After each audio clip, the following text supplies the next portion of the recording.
Hello students, मैं आपका अपना फिजिक्स टीचर केशव मिश्रा आपके बीच लाया हूँ ग्रीन वर्ल्ड पब्लिकेशन की तरफ से राजीव क्वेश्चन बैंक के, और वो भी ऑनलाइन दोस्तों। अच्छा, ऑनलाइन आने से क्या फ़ायदा हो गया आप लोगों को? अभी तक आप लोग क्या कर रहे थे, बाहर से क्वेश्चन बैंक खरीद के पढ़ रहे थे। अब क्या हो गया, ऑनलाइन आ गई हैं चीज़ें। तो ऑनलाइन आने से घर पे बैठ के आसानी से आप लोग डिस्कस कर सकते हैं। जो भी क्वेश्चन नहीं समझ में आ रहा है कमेंट में मेंशन करिए, आप लोग उसका सॉल्यूशन आप तक पहुंचाया जाएगा। ठीक है, तो ये सब सारी चीज़ों सुविधाओं से क्या हो जाएगा, आपके लिए एक बेनिफिट मिलेगा। आप बोर्ड के एग्जाम की तैयारी बहुत अच्छे से कर सकते हैं घर बैठे हुए। ठीक है, पढ़ने का तरीका जैसा हम लोगों ने डिस्कस किया है कि चैप्टर वाइज हम लोग डिस्कस करेंगे, थ्योरी पढ़ेंगे, उसके बाद उसका क्वेश्चन लगाएंगे। जैसे क्वेश्चन आपके बोर्ड एग्जाम में आए हुए हैं, कुछ क्वेश्चन क्या है इसमें आपके कॉम्पिटिटिव एग्जाम में भी आए हुए हैं, इससे रिलेटेड जो भी कॉम्पिटिटिव एग्जाम होते हैं। ठीक है, इन सब चीज़ों के बारे में हम लोग डिस्कस करेंगे।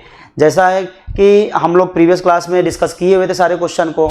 ठीक है, तो आइए हम लोग स्टार्ट करते हैं। उसके आगे जो भी है क्वेश्चन, अच्छा आप लोगों को मैंने बताया था पिछले क्लास में भी, आप लोगों ने किया भी होगा लाइक और सब्सक्राइब एंड शेयर किए होंगे, जिससे कि आपको इस क्लास का नोटिफिकेशन आप लोगों को मिल चुका होगा। ठीक है दोस्तों, हमेशा याद रखिए लाइक सब्सक्राइब एंड शेयर जरूर करें, जिससे कि अलग अलग क्लास के अलग अलग वीडियो आप तक जरूर पहुंचते रहें।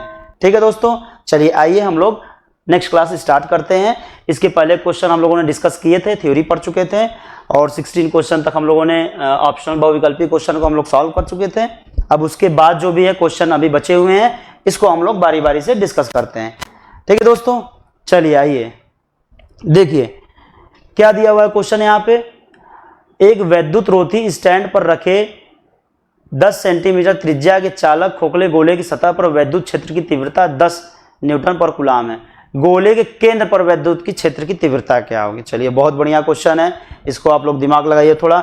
1 सेकेंड का 2 सेकेंड का आप लोगों को टाइम दे रहा हूं, इसको डिस्कस करिए। देखिए क्या दिया है कि एक वैद्युत रोधी स्टैंड है, स्टैंड पे एक रखा हुआ है क्या, खोखला गोला चालक रखा हुआ है। ठीक है, जैसे मान लीजिए क्या है आपका, आप लोगों ने डिस्कस किए होंगे, आप लोग पढ़े होंगे, इसको रिवाइज किए होंगे कि वैद्युत क्षेत्र की तीव्रता कैसे निकाली जाती है। मान लीजिए ये आपका क्या है, एक स्टैंड इस तरीके से रखा हुआ है, यहाँ पे क्या है, इस तरीके से आपका खोखला गोला चालक रखा हुआ है। ठीक है, इस पे क्या है, यहाँ पर इस तरीके से आपका चार्ज रखा हुआ है। भाई चार्ज रखा हुआ है तो उसकी वजह से क्या होगा, एक विद्युत क्षेत्र होगा। इसका दिया क्या है, विद्युत क्षेत्र की तीव्रता कितना दिया है, 10 न्यूटन पर कूलाम दिया है। 10 न्यूटन पर कूलाम किसकी वैल्यू है, इलेक्ट्रिक फील्ड की, वैद्युत क्षेत्र की तीव्रता की वैल्यू है। अब पूछा 10 सेंटीमीटर इसकी त्रिज्या है, इसकी त्रिज्या कितनी है, 10 सेंटीमीटर है। ठीक है, तो गोले के केंद्र पर, गोले के केंद्र पे पूछा हुआ है यहाँ पे। भाई तब तो आसान चीज है, आप लोग पढ़े होंगे कि कोई भी खोखला गोला है तो क्या होता है, इस तरीके से कोई गोला है, इस पे कोई आवेश रखे हुए हैं, तो इसकी वजह से इलेक्ट्रिक फील्ड कहाँ होता है, केंद्र पे बिल्कुल नहीं होता है। केंद्र के अंदर सारे जगह क्या होता है, शून्य होता है। इसकी वैल्यू क्या होती है इलेक्ट्रिक फील्ड की, गोले के अंदर 0 होती है। क्या होती है, बाहरी सतह पर होती है। और बाहरी कैसे होती है, इसकी वैल्यू क्या हो जाएगी, E इक्वल टू क्या होगा, जैसे मान लीजिए KQ/R²। इसके थ्रू आपका इलेक्ट्रिक फील्ड अब यहां से आगे मूव करता है। ठीक है, अच्छा इस पे एक ग्राफ भी बनता है, ग्राफ के बारे में भी आप लोगों को क्वेश्चन आ सकता है। ग्राफ कैसे बनता है, इलेक्ट्रिक फील्ड E एंड आपका R हो गया, क्या हो गया, डिस्टेंस हो गया, इनके बीच ग्राफ कैसे बनता है। देखिए ये ग्राफ आप लोग क्वेश्चन में दे सकता है, अगले अलग अलग कॉम्पिटिटिव एग्जाम में पूछे भी गए थे, नीट के एग्जाम में पूछे गए हैं सारे क्वेश्चन। देखिए क्या होता है, जब E सेंटर से आप चलते हैं तो एक वैल्यू R, ये क्या हो गया आपका, रेडियस हो गया, क्या हो गया, रेडियस हो गया। रेडियस तक क्या होता है, इलेक्ट्रिक फील्ड की वैल्यू 0 होती है, एंड रेडियस पे क्या होता है, मैक्सिमम होती है। यहां मान लो क्या हो गया, E हो गया। एंड आफ्टर दैट उसके बाद कैसे होता है, कैसे रिएक्ट करता है, E इक्वल टू KQ/R²। यानी E क्या है, R के वर्ग के व्युत्क्रमानुपाती है। जैसे जैसे डिस्टेंस बढ़ेगा वैसे वैसे इलेक्ट्रिक फील्ड की वैल्यू घटेगी। यानी ग्राफ कैसा बनेगा, कुछ इस तरीके से आप लोगों को बनता जाता है। तो ग्राफ का क्या हो जाएगा, E एंड R के बीच ग्राफ हमेशा लर्न रखिएगा, दिमाग में ध्यान रखिएगा इसको। इस तरीके से आपका ग्राफ बनता है, सेंटर तक, रेडियस तक क्या होगा, यहां तक 0 होगा, कोई भी वैल्यू नहीं होगी। और पृष्ठ पर, सतह पे क्या होगा, मैक्सिमम होगा। उसके बाद धीरे धीरे क्या होगा, इस तरीके से स्लोप बन के घटना चालू हो जाएगा। ठीक है, तो इसका ऑप्शन क्या हो जाएगा, गोले के केंद्र पे पूछा है तो गोले के केंद्र में विद्युत क्षेत्र की तीव्रता क्या हो जाएगी, शून्य हो जाएगी। वहां कैलकुलेशन मत करने लगिएगा, नहीं तो सब गड़बड़ा जाएगा। ये आपको माइंड में हमेशा रखना है कि कोई खोखला गोला है, चालक है, उसके सतह पे चार्ज रखे हुए हैं तो उसके सेंटर पे क्या होगा, 0 होगा।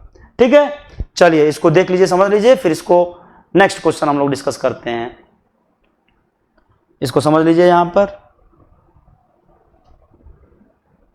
चलिए आइए नेक्स्ट क्वेश्चन है।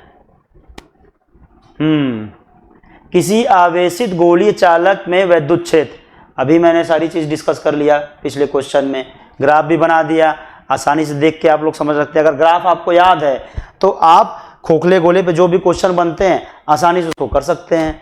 क्या दिया है, किसी आवेशित गोली चालक में विद्युत क्षेत्र गोले के भीतर शून्य होता है, हाँ गोले के भीतर शून्य होता है, सही है, तथा गोले के बाहर भी शून्य होता है, यहाँ दे दिया है। गोले के बाहर क्या होता है, शून्य नहीं होता है, 1/r² से क्या होता है, घटता जाता है। गोले के भीतर शून्य होता है, ये भी ठीक है, तथा गोले के बाहर दूरी बढ़ने के साथ घटता है, सही है कि गलत है। चलिए इसके बाद वाला ऑप्शन देख लेते हैं, उसके बाद इसको पढ़ते हैं। गोले के भीतर शून्य होता है तथा गोले के बाहर दूरी के वर्ग के साथ कम होता है। अब देखिए ये दोनों ऑप्शन में आप कंफ्यूज होंगे, ठीक। लास्ट वाला क्या दिया है, गोले के भीतर अधिकतम होता है, ये तो होगा नहीं भाई, गोले के भीतर तो शून्य होता है, यानी आपके ये दोनों ऑप्शन हैं।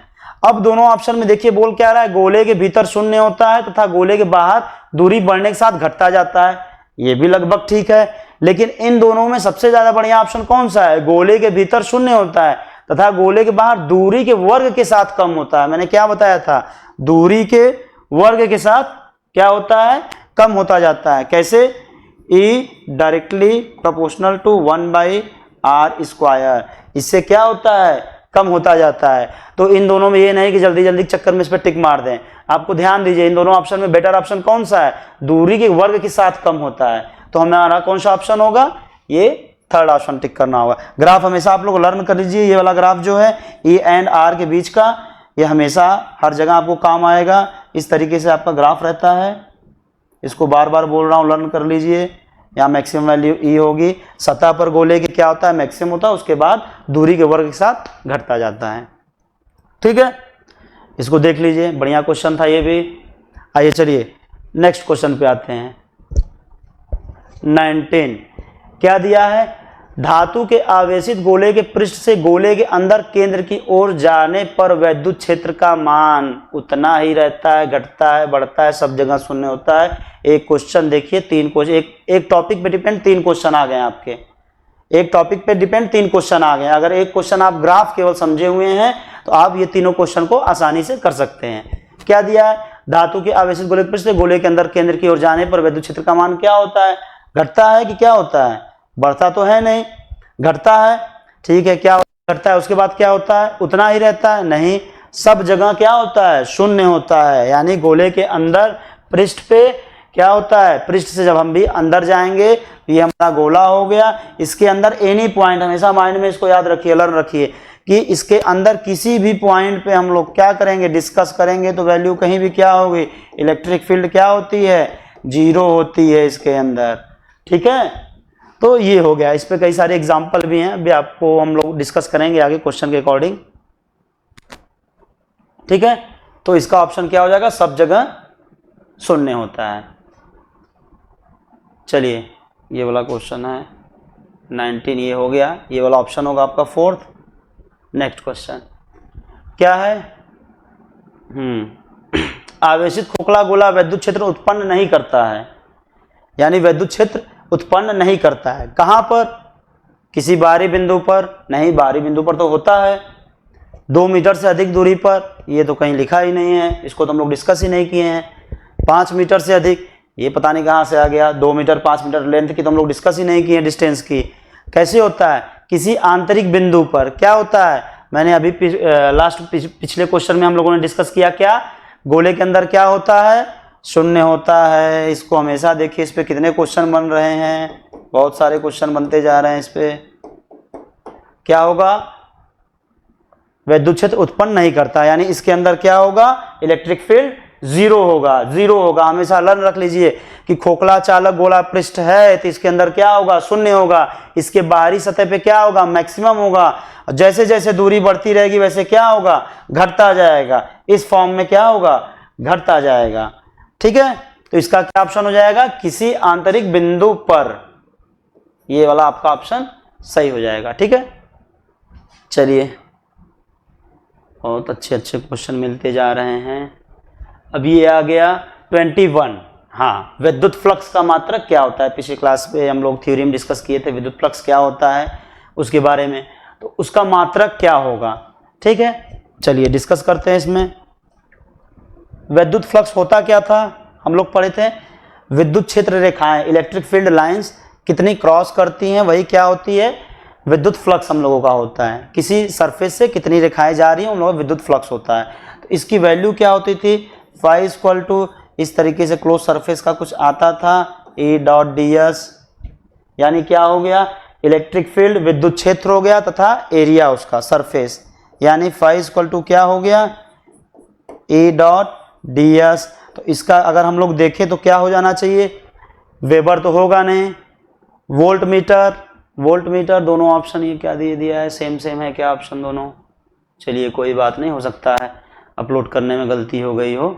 न्यूटन पर कूलाम, अच्छा देखिए न्यूटन पर कूलाम तो होगा नहीं, ये तो केवल इसी का हो गया न्यूटन पर कूलाम। इसका क्या हो जाएगा, यहाँ पे एरिया भी है आपका, वोल्ट मीटर दिया है।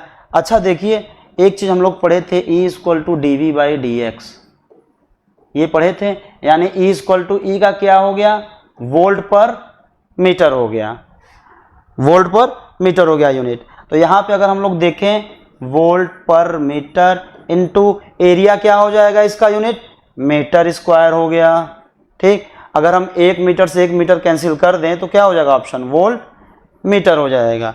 वोल्ट मीटर का ऑप्शन मिल रहा है, 2 ऑप्शन है। चलिए कोई बात नहीं, इसको एडिट करा दिया जाएगा, हो सकता है प्रिंट करने में कोई दिक्कत हो गई हो, इंसानों से गलती होती है, हम लोग भी भगवान थोड़ी हैं बच्चों, गलती हो जाती है कभी कभी। कोई भी एक ऑप्शन कर लेते हैं, ठीक है, इन दोनों में से इसको एडिट करा दिया जाएगा, अपडेट हो जाएगा आप लोगों के लिए। ठीक है, तो क्या हो जाएगा, विद्युत फ्लक्स का मात्रक कौन सा हो जाएगा, कंफ्यूज मत होइएगा। इस तरीके से किस फॉर्म में दिया हुआ है पहले हम लोग देखेंगे, उस तरीके से हम लोग इसका अलग अलग निकालेंगे कि हाँ अलग अलग इस तरीके से, इस फॉर्म में ये यूनिट हो जाएगा, इस फॉर्म में ये यूनिट हो जाएगा। E डॉट ds दिया है, वोल्ट मीटर में आपको ऑप्शन दिया था, तो हमने क्या किया, E का वोल्ट पर मीटर होता है इनटू मीटर स्क्वायर कर दिए, मीटर से मीटर कैंसिल, तो आपका आ गया क्या, वोल्ट मीटर। ठीक है, चलिए आइए नेक्स्ट क्वेश्चन डिस्कस करते हैं।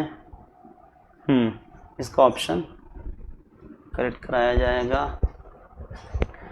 L भुजा के एक घन के केंद्र पर एक आवेश प्लस Q रखा है, घन एक तल से निर्गत विद्युत फ्लक्स है। चलिए बहुत बढ़िया क्वेश्चन है। क्या दिया है, L भुजा का एक घन है, ठीक है, उसके केंद्र पर, केंद्र के किसी बिंदु पर एक आवेश क्या रखा हुआ है, Q रखा हुआ है। तो घन के एक तल से निर्गत विद्युत फ्लक्स बताने हैं। हम लोगों ने देखिए इसको पढ़ा था, थ्योरी में भी थोड़ा बहुत बताया गया था, और इस पे क्वेश्चन बहुत बढ़िया बनते हैं। जैसे मान लीजिए एक क्या है, एक घन है, यानी एक क्या है, क्यूब है। ठीक,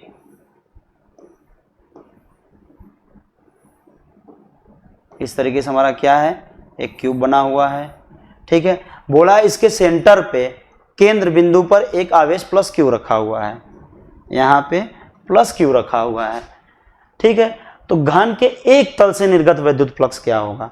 देखिए अब यहाँ पे क्या होगा, इस तरीके से बना, इलेक्ट्रिक फील्ड क्या होगी, एक आवेश रखा है, चारों डायरेक्शन में अलग अलग निकलेंगे, यानी क्या होगा, विद्युत फ्लक्स हमारा क्या होगा, इधर से जाएगा इधर से निकलेगा, ऊपर से जाएगा तो ऊपर में निकलेगा। जैसे जैसे इलेक्ट्रिक फील्ड डायरेक्शन बना हुआ है उस तरीके से विद्युत रेखाएं हमारी जाएंगी। तो यहाँ पे क्या आएगा, घन के केस में देखिए क्या होता है, टोटल कितना होता है हम लोगों का, कितना चार्ज है, क्यू चार्ज हो गया, तो टोटल कितना आता है, क्यू बाई एप्सिलॉन नॉट, यानी टोटल से पूरे घन से कितना निकलेगा flux, Q by epsilon not. लेकिन पूछा है किसी एक तल से, इसमें क्या होते हैं, 6 फेसेस होते हैं, 1 2 3 4 5 6 होते हैं। तो टोटल से क्या है, क्यू बाई एप्सिलॉन नॉट है। तो एक से क्या होगा, अगर 6 फेसेस से कितने जा रहे हैं, क्यू बाई एप्सिलॉन नॉट निकल रही हैं रेखाएं, तो 1 फेस से कितनी निकलेंगी, क्यू बाई 6 एप्सिलॉन नॉट हो जाएगा। तो ये बेसिक क्वेश्चन है, इसको इस तरीके से क्वेश्चन आपके बनते हैं, इसको ध्यान दीजिएगा। घन वाले केस पे अगर इस तरीके से क्वेश्चन बनते हैं, 2 से पूछेगा तो कैसे करेंगे, 1 से पूछेगा तो कैसे करेंगे, ठीक है। एल भुजा दिया हुआ है, सबकी भुजा क्या है, एल है यहाँ पे, क्यू बाई, इसका ऑप्शन क्या हो जाएगा, क्यू बाई 6 एप्सिलॉन नॉट, यानी टोटल से कितना जाता है, Q by epsilon not. Flux क्या होता था बताए थे, किसी गॉस लॉ के अकॉर्डिंग किसी क्लोज सरफेस से विद्युत फ्लक्स रेखाएं, विद्युत क्षेत्र रेखाएं जो जा रही हैं क्या होती हैं, टोटल उनके जितने भी चार्ज रखे होते हैं इनक्लोज सरफेस में उनका 1 बाई एप्सिलॉन नॉट गुना होती हैं। इसमें क्यू रखा हुआ है तो टोटल कितनी हो जाएगी, क्यू बाई एप्सिलॉन नॉट। लेकिन पूछा है किसी एक से कितना होगा, तो किसी एक से क्या हो जाएगा भाई, भुजा सेम है तो क्यू बाई 6 एप्सिलॉन नॉट हो जाएगा, ठीक है। तो इसका ऑप्शन क्या हो जाएगा, ये वाला इसका ऑप्शन हो जाएगा, ठीक है, क्लियर। चलिए इसको देख लीजिएगा। नेक्स्ट क्वेश्चन करते हैं हम लोग 22।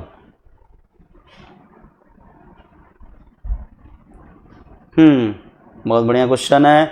R1 एंड R2 त्रिज्या के 2 चालक हैं, गोले के पृष्ठ पर आवेशों के पृष्ठ घनत्व बराबर हैं।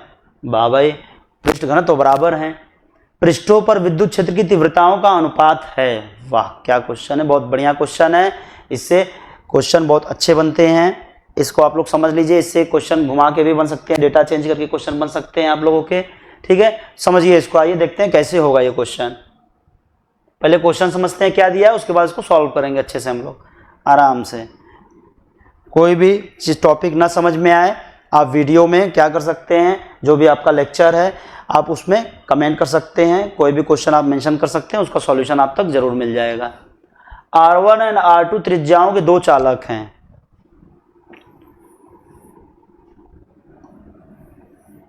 ठीक है। ये क्या है, इसका कितना है, R1 है, इसका कितना है, R2 है, ठीक। चालक गोलों के पृष्ठ पर आवेशों के पृष्ठ घनत्व बराबर हैं, यानी इसके ये पृष्ठ पे जो भी हैं चार्ज होंगे भाई, तभी तो हमारा इलेक्ट्रिक फील्ड होगा।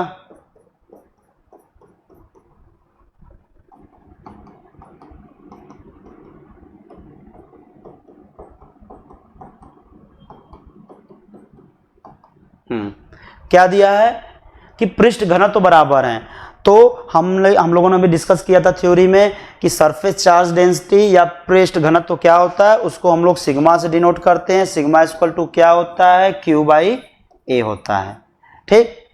ये होगा, यानी रेडियस अलग अलग है तो इसका क्या होगा भाई, चार्ज तो हमें पता नहीं क्या दिया, पृष्ठ घनत्व बराबर है, ये नहीं दिया कि चार्ज सेम है, इस चीज को ध्यान रखिएगा। क्या दिया है, पृष्ठ घनत्व बराबर है, यानी सिग्मा भी इसकी वैल्यू है, इसकी वैल्यू भी सिग्मा है, लेकिन वैल्यू इसकी वैल्यू दिया है, ओवरऑल वैल्यू सेम दिया है, ना कि अलग अलग। तो क्या हो जाएगा, यहां हम मान लेते हैं क्या, Q1 चार्ज है, इसका एरिया क्या है भाई, रेडियस अलग है तो A1 होगा, इसका क्या हो जाएगा Q2 अपॉन, इसका भी रेडियस अलग है तो क्या हो जाएगा A2 हो जाएगा। अब यहां पे लेकिन क्या है कि सिग्मा दोनों बराबर है तो Q1 by A1 equal to Q2 by A2 होगा, ये अलग चीज है, ठीक है। तो ये ध्यान दीजिएगा, क्या क्वेश्चन में दिया हुआ है, चार्ज हम लोग सेम नहीं रखेंगे, पृष्ठ घनत्व बराबर है, लेकिन Q1 और Q2 हम लोग आवेश मान के चलेंगे, इनकी वैल्यू ये दी हुई है। अब पूछा है कि विद्युत क्षेत्र की तीव्रताओं का अनुपात क्या होगा। अब देखिए यहां पर पूछा है विद्युत क्षेत्र की तीव्रता का अनुपात क्या होगा। विद्युत क्षेत्र की तीव्रता की वैल्यू क्या होती है, E इक्वल टू मान लेते हैं क्या, K कांस्टेंट हमारा होता है, K Q by R square होता है, ठीक है। तो E1 की वजह से अलग होगा, E2 की वजह से अलग होगा। अब देखते हैं E1 और E2 की वजह से होता कितना है, ठीक है। तो यहाँ पे E1 की वजह से अगर हम लोग ले लें तो E1 इक्वल टू क्या हो जाएगा, K Q1 बाई R1 का स्क्वायर, ये हमारा एक इक्वेशन यहाँ हो गया, ठीक है। दूसरा क्या हो जाएगा, मान लीजिए यहाँ पे ले लेते हैं हम लोग E2 इक्वल टू ले लें तो E2 इक्वल टू क्या हो जाएगा, K तो दोनों में सेम रहेगा, Q2 बाई R2 का स्क्वायर, ठीक है। ये हमारा हो गया। अब क्या करेंगे, अब दोनों का रेशियो पूछा है, ये हमारा क्या हो गया, सेकेंड हो गया, क्या पूछा है, क्षेत्र की तीव्रताओं का, यानी E1/E2 की वैल्यू पूछा है, E1/E2 की वैल्यू पूछा है। तो E1 हमारा क्या हो जाएगा, E1 क्या हो जाएगा, Q1/R1 का स्क्वायर अपॉन में Q2/R2 का स्क्वायर। ठीक है, अब देखिए क्या हो जाएगा यहाँ पर, इसको हम लोग रफ कर ले रहे हैं, थोड़ा सा स्पेस की कमी पड़ जा रही है। ठीक है, यानी हमारा अब देखिए यहाँ E1/E2 है, ठीक, तो ये हमारा कैंसिल हो जाएगा, दोनों के सेम होगा दोनों में, इसको कैंसिल कर देंगे, यानी रेशियो क्या आ जाएगा, E1/E2 इक्वल टू आ जाएगा Q1/R1 का स्क्वायर। अच्छा, यहाँ से अगर Q1 की वैल्यू हम लोग देखें तो क्या हो जा रहा है, Q1 equal to sigma A1 हो जा रहा है। इसी तरीके से दूसरे क्या हो जाएगा, Q2 इक्वल टू क्या हो जाएगा, सिग्मा A2 हो जाएगा, Q2 इक्वल टू क्या हो जाएगा, सिग्मा A2 हो जाएगा। तो इन दोनों की अगर वैल्यू हम रख दें तो Q1/R1 का स्क्वायर तो क्या हो जाएगा, सिग्मा A1/R1 का स्क्वायर, इसका क्या हो जाएगा, सिग्मा A2/R2 का स्क्वायर। ठीक है, कोई दिक्कत। अब देखिए सिग्मा दोनों में सेम है, कैंसिल हो जाएगा। A1 क्या होगा, एरिया क्या होगा, सरफेस गोली पृष्ठ का एरिया क्षेत्रफल क्या होता है, 4πr² होता है। इसका अगर R1 है तो क्या हो जाएगा, 4πr1 का स्क्वायर अपॉन में R1 का स्क्वायर, ये एरिया लिख दिए। दूसरे का भी क्या हो जाएगा, 4πr2 का स्क्वायर अपॉन में R2 का स्क्वायर, ये कर दिए। अब देखिए यहाँ से क्या मिल रहा है, 4π से 4π कैंसिल हो जाएगा, ऊपर R1 का स्क्वायर बाई R1 का स्क्वायर, ये भी कैंसिल हो जाएगा, ये भी कैंसिल हो जाएगा। तो वैल्यू क्या आ जाएगी, E1/E2 इक्वल टू क्या आ जाएगा, 1/1, यानी रेशियो क्या मिल जाएगा, 1:1 का। क्लियर है। तो इस तरीके से इस क्वेश्चन को करते हैं। क्या दिया है, R1 R2 त्रिज्या दिया है, पृष्ठ घनत्व तो दोनों का बराबर दिया है। क्वेश्चन में कुछ नहीं है, अगर घबराएंगे तो परेशान हो जाएंगे, उलझ जाएंगे, कर नहीं पाएंगे, कुछ नहीं दिया है क्वेश्चन में। इजिली बस दोनों का रेशियो निकालना है पृष्ठ पर, और उनकी वैल्यू फार्मूला हम जानते हैं ये होता है। यहाँ पे Q1 Q2 हमें पता नहीं है, लेकिन यहाँ पे पृष्ठ घनत्व तो बराबर दे दिया है। एक रिलेशन यहाँ से मिल गया Q1 का और Q2 का, Q1 Q2 का ये रिलेशन हमको यहाँ से मिल गया।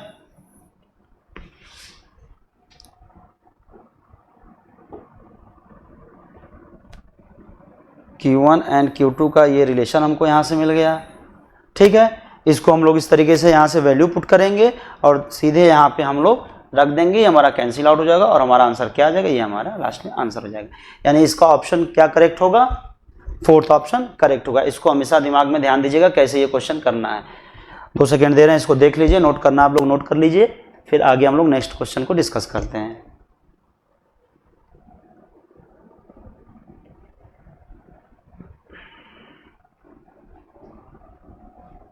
ठीक है, चलिए आइए आगे बढ़ते हैं हम लोग।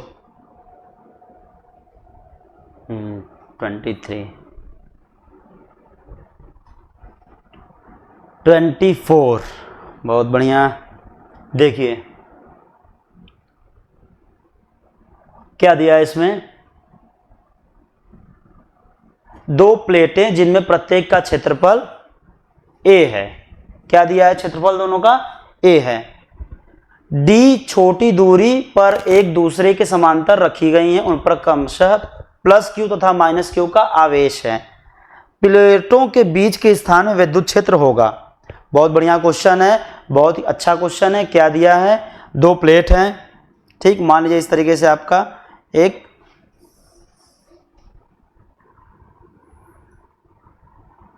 ये आपका मान लीजिए एक प्लेट ये हो गया, ठीक, पैरेलल प्लेट है, और ये दूसरा प्लेट क्या हो गया, ये हो गया। ठीक है, ये 2 प्लेट दिए हुए हैं, दोनों पे क्या बोला है कि एरिया दोनों का सेम है, ये भी A है, ये भी A है। डिस्टेंस क्या दिया है इन दोनों के बीच का, स्मॉल d आपको डिस्टेंस दिया है। ठीक, अब इसमें क्या है, मान लीजिए इसमें चार्ज हमारे क्या रखे हुए हैं, प्लस, एक पे प्लस क्यू है, एक पे माइनस क्यू है। ये क्या है, प्लस क्यू है यहाँ पे, और इस पे क्या है, माइनस क्यू है। ठीक, यानी इस पे इस तरीके से प्लस क्यू हमारा चार्ज रखा हुआ, ये प्लेट है, इस पे क्या है, माइनस क्यू चार्ज रखा हुआ है। ठीक, अब देखिए क्या दिया हुआ है कि प्लेटों के बीच के स्थान पे विद्युत क्षेत्र होगा।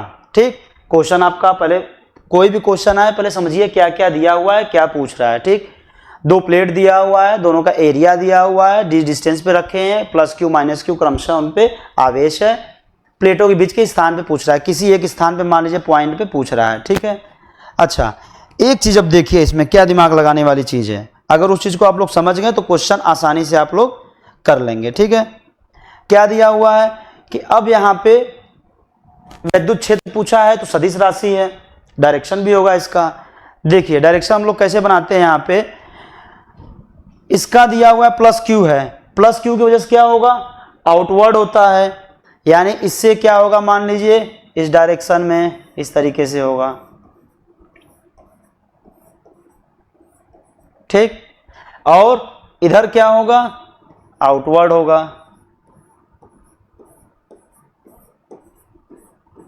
ये होगा किसके वजह से, इससे मान लेते हैं हमारा E1 है और इसको मान लेते हैं E2 है।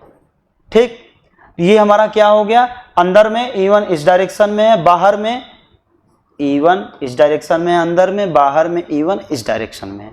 ठीक, अब E2 की वजह से देखते हैं, अब E2 की वजह से क्या होगा, E2 की वजह से यहाँ पे इनवर्ड आता है, यानी अंदर साइड में आएगा, अंदर साइड में आने का मतलब इस तरीके से होगा।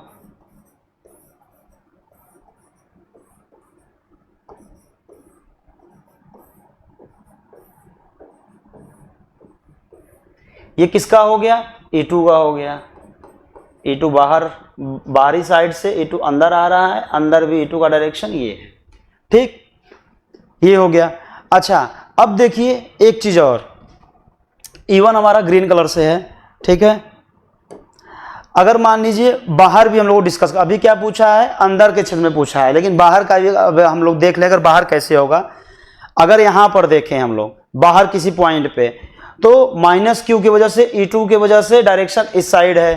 ठीक, प्लस क्यू की वजह से अगर देखें तो ये बाहर जा रहा है, यानी इधर कहीं आएगा तो इस डायरेक्शन में होगा। ये क्या होगा, इसका डायरेक्शन इधर ये होगा, किसका, E1 का। ठीक है, अच्छा और एक चीज, E2 का क्या है, इधर से ऐसे अंदर आ रहा है तो इधर क्या होगा, इधर आएगा कहीं इस डायरेक्शन में होगा। ठीक है, बाहर अगर हम लोग देखें तो इसका क्या होगा, इस डायरेक्शन में होगा, यानी यहां पर क्या हो गया, E1 का डायरेक्शन इधर आउटवर्ड हो गया, E2 हमारा क्या हो गया, इधर आएगा। तो हाँ, E2 का क्या है, ये अपने साइड अट्रैक्ट कर रहा है, तो E2 का डायरेक्शन क्या हो जाएगा,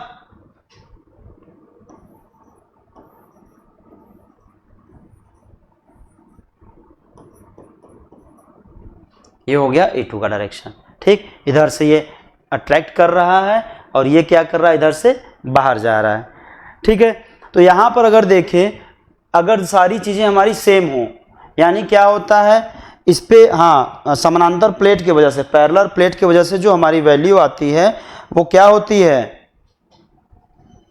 E equal to sigma upon 2 epsilon naught. ये क्या होता है, समानांतर प्लेट की वजह से विद्युत क्षेत्र की तीव्रता होती है। ठीक है, तो अगर हम लोग यहाँ पर देखें, सिग्मा दिया है, इसका क्या दिया है, पृष्ठीय क्षेत्रफल दिया है, तो सिग्मा हमारा क्या हो जाएगा, Q बाई ए, यानी यहाँ पे सिग्मा हमारा क्या हो जाएगा, सिग्मा 1 प्लस Q बाई ए अगर हम लोग कर दें, या इसको डायरेक्टली इस तरीके से लिख दें हम लोग, E इक्वल टू सिग्मा की जगह क्या लिख दें, Q by A into 2 epsilon not. अच्छा एक चीज हम लोग देख रहे हैं, यहाँ पे आवेश भी दोनों पे सेम है, एरिया भी दोनों का सेम है, तो इलेक्ट्रिक फील्ड तो दोनों सेम होगा कि नहीं, क्यू भी दोनों पे क्या है, वैल्यू तो सेम है, डायरेक्शन दिए हैं कि पॉजिटिव है एक नेगेटिव, वो डायरेक्शन के लिए बता रहा है, लेकिन वैल्यू क्या है, क्यू ही है, सेम है, एरिया भी दोनों का सेम दिया हुआ है, दोनों के बीच के डिस्टेंस से कोई मतलब है नहीं, तो क्या होगा, E1 और E2 बराबर होगा, यानी बराबर होगा, तो अगर बाहर किसी पॉइंट पे हम लोग देखें तो क्या होगा, E1 E2 बराबर है लेकिन डायरेक्शन क्या है, अपोजिट है, तो नेट E क्या आ जाएगा, EN इक्वल टू क्या हो जाएगा, E1 माइनस E2, यानी क्या हो गया, 0 हो गया। इधर भी अगर वही चीज़ हम लोग देखें तो एक आउटवर्ड है एक इनवर्ड है, तो E नेट क्या हो जाएगा, E1 माइनस E2 क्या हो गया, 0 हो गया। ठीक है, अंदर अगर हम देखें किसी पॉइंट पे तो अंदर में क्या आएगा, दोनों का डायरेक्शन सेम है, दोनों का डायरेक्शन सेम है, तो E नेट हमारा क्या हो जाएगा, E1 प्लस E2। और हम लोग देख क्या रहे हैं कि E1 इक्वल टू E2 है, E1 बराबर E2 है फार्मूले से, तो क्या हो जाएगा, sigma upon 2 epsilon not plus sigma upon 2 epsilon not add करेंगे तो क्या आ जाएगा, सिग्मा अपॉन एप्सिलॉन नॉट। ठीक है, तो क्या हो जाएगा, सिग्मा अपॉन एप्सिलॉन नॉट आ जाएगा। यानी सिग्मा की अगर वैल्यू हम लोग रख दें तो क्या मिल जाएगा हमको यहाँ पे, E equal to Q upon A epsilon naught, ये हमारी वैल्यू मिल जाएगी। कौन सा ऑप्शन है इसमें, Q अपॉन कैपिटल Q दिया है, ये वाला होगा हमारा, कैपिटल Q दिया है, A अपॉन एप्सिलॉन नॉट। ठीक है, तो हमारा वैल्यू कौन सा हो जाएगा, Q upon epsilon not A। ठीक है, तो ये आपका क्वेश्चन होता है, इस तरीके से हम लोग क्वेश्चन सॉल्व करते हैं। अगर समानांतर प्लेट दिए हुए हैं तो उनकी value sigma upon 2 epsilon not उसके वजह से होता है।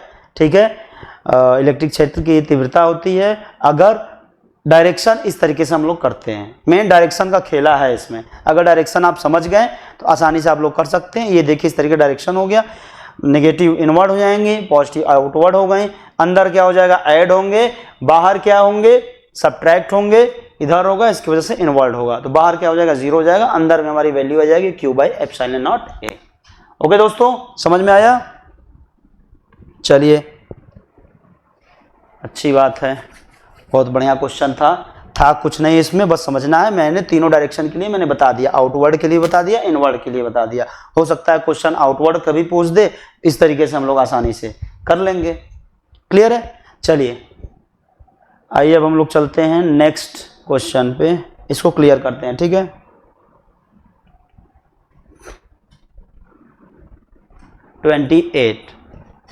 देखिए क्या दिया है, ये थोड़ा थ्योरी टाइप का क्वेश्चन है, इसको डिस्कस किया जा रहा था थ्योरी में। आपको बराबर द्रव्यमान के गोलों A तथा B को क्रमशः प्लस Q तथा माइनस Q आवेश दिया गया है।